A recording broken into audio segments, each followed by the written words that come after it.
healthy.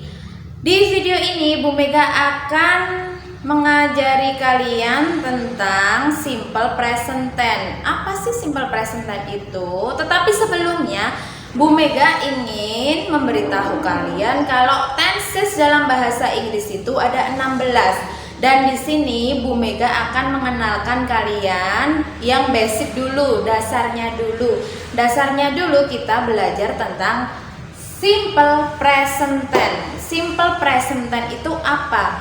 Jadi, kalau di dalam bahasa Inggris kita mengucapkannya itu harus sesuai dengan rumus-rumusnya. Makanya ada 16 tenses.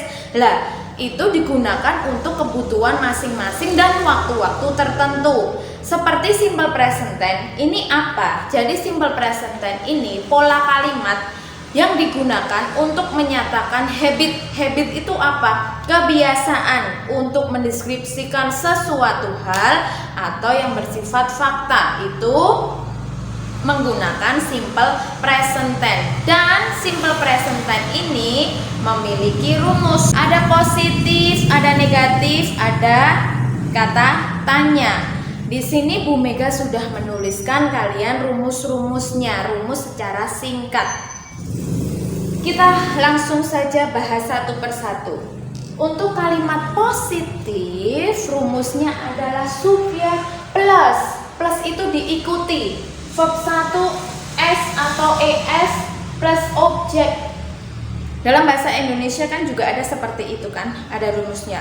Subjek, predikat, objek. Ya, dalam bahasa Inggris juga sama seperti itu. S ini sebagai subjek. Subjek itu apa? Jadi, subjek itu adalah nama orang, nama benda, dan biasanya subjek itu berada di awal kalimat. Kalau dalam bahasa Inggris kalian masih ingat he, she, it, I, you, they, we. Itu subjek itu seperti itu. Nah, di sini ada verb 1, verb s, verb es. V di sini adalah verb. Verb itu apa? Verb itu kata kerja. Nah, kata kerja itu apa saja sih? Dalam bahasa Indonesia pasti juga kalian mempelajari tentang kata kerja. Nah, dalam bahasa Inggris juga sama kata kerjanya, seperti bekerja, pergi, minum, makan. Itu namanya salah satu contoh kata kerja. Nanti di sini Bu Mega akan menjelaskan ada s, ada es-nya ya. Nah, ini untuk yang ditambahi s, verb yang ditambahi s itu nanti subjeknya tunggal. Tunggal itu siapa? He, she, it. Itu subjek tunggal. Nah, kita langsung saja ke rumus yang pertama, rumus positif. Kalimatnya, contoh kalimatnya. Kalian lihat di sini, he gets up every morning. He di sini sebagai subjek. Gets di sini sebagai verbnya. Kenapa ditambahi s? Di sini ada s. Karena subjeknya itu tunggal, he. Subjek yang tunggal itu kata kerjanya ditambahin dengan s atau es tergantung verbnya, kata kerjanya. Nah, subjek tunggal di sini apa aja subjek tunggal? He, she, it. Ini subjek tunggal.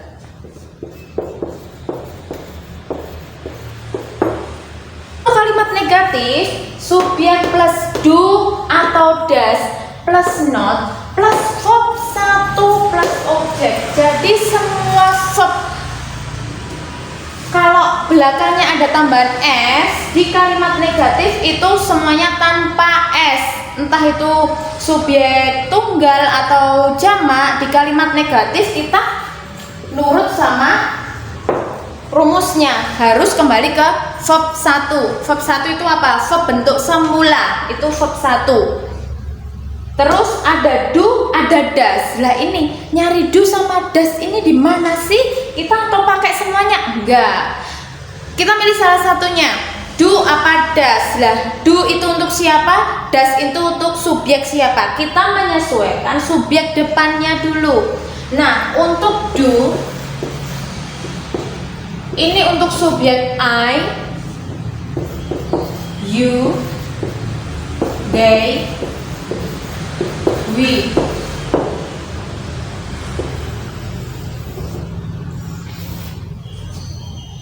Dan does ini untuk subjek he, she, it. Jadi kalau subjeknya itu tunggal, kalian pakainya does. Kalau subjeknya itu jamak, kalian pakainya do. Ini adalah patokan simple present tense di kalimat negatif sama di kalimat tanya. Kalian harus hafal. Do itu untuk siapa? Does itu untuk siapa saja. Nah, kita kembali ke kalimat negatif sini. Kalian urut rumusnya. Subjek dulu, subjek he. Selanjutnya do atau does. Kalau di sini he, nah kita pakai apa? Kita pakainya does. Itu. Karena he, she, it memakai does. I, you, they, we memakai do. Itu kalian harus hafal dulu. Setelah subjek pakainya does. Setelah does kalian ditambahin dengan not.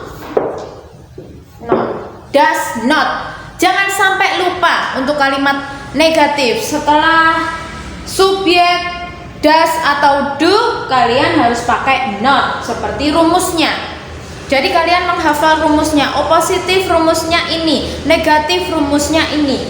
Dan ditambahin lagi dengan verb 1. Verbnya itu yang mana? Get. Get di sini kalau tadi di kalimat positif itu ditambahin dengan s karena subjeknya itu tunggal.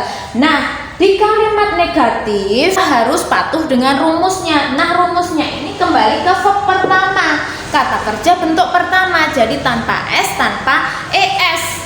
Jadi murni. Get. Tanpa s atau es, walaupun subjeknya itu subjek tunggal.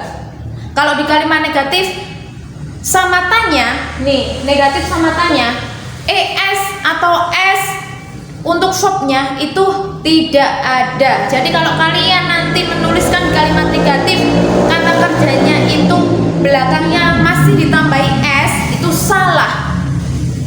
Karena rumusnya di kalimat negatif sama tanya untuk kata kerjanya tanpa s, kembali ke bentuk pertama. Oke? Mengerti anak-anak? Nah, untuk di kalimat tanya ini, kalimat tanya do does-nya ini berada di depan suatu kalimat. Jangan nulis do semuanya atau does semuanya ya. Kalian harus menyesuaikan subjeknya apa. Di kalimat negatifnya does, terus di kalimat tanyanya kalian nulisnya do, salah. Jadi patuh dengan subjek dan dengan kalimat sebelumnya. Terus setelah do atau does-nya di depan, kalian tambahin subjeknya. Does he, subjeknya he. Setelah itu verb 1. Nah, Bu Mega udah bilang berkali-kali kalau di kalimat negatif sama tanya verbnya itu tanpa s. Karena s itu hanya untuk kalimat positif dan itu untuk subjek tunggal. Nih, di kalimat tanya tanpa s. Get up. Get up. Tanpa s. Every morning, tinggal ngelanjutin aja kata-kata atau kalimat selanjutnya seperti di awal tadi. Nah, seperti itu. Dan disuruh kasih yes no-nya, kalian nulis yes, he does. Setelah yes, kalian letakkan he. He itu apa? Subjek. Setelah yes, kasih subjeknya. Setelah subjek kasih do does-nya. Kalau di sini does, di sini juga does. Di yes no-nya, bukan di sini does, di sini do, itu salah. harus sama semuanya, jadi berkesinambungan sama dan sesuai rumus. Untuk kalimat no, setelah itu subjek, setelah itu das sama kasih not. Karena no itu kalimat negatif. Di kalimat negatif harus kasih not-nya. Jadi kalian harus hafal. Do itu untuk siapa saja, das itu untuk siapa saja. Begitu. Ini adalah simple present tense. Rumusnya seperti ini. Ya. Itu penjelasan singkat dari Bu Mega. Kalian bisa buka buku kalian tentang simple present tense. Di situ ada banyak sekali buku, apapun itu bahasa Inggris. Yang penting ada simple present tense. Kalian boleh buka, boleh dilihat lagi, boleh dibaca-baca lagi. Kurang lebih sama seperti penjelasan Bu Mega. Oke? Saya kira cukup. See you next day. Bye bye. Assalamualaikum warahmatullahi wabarakatuh.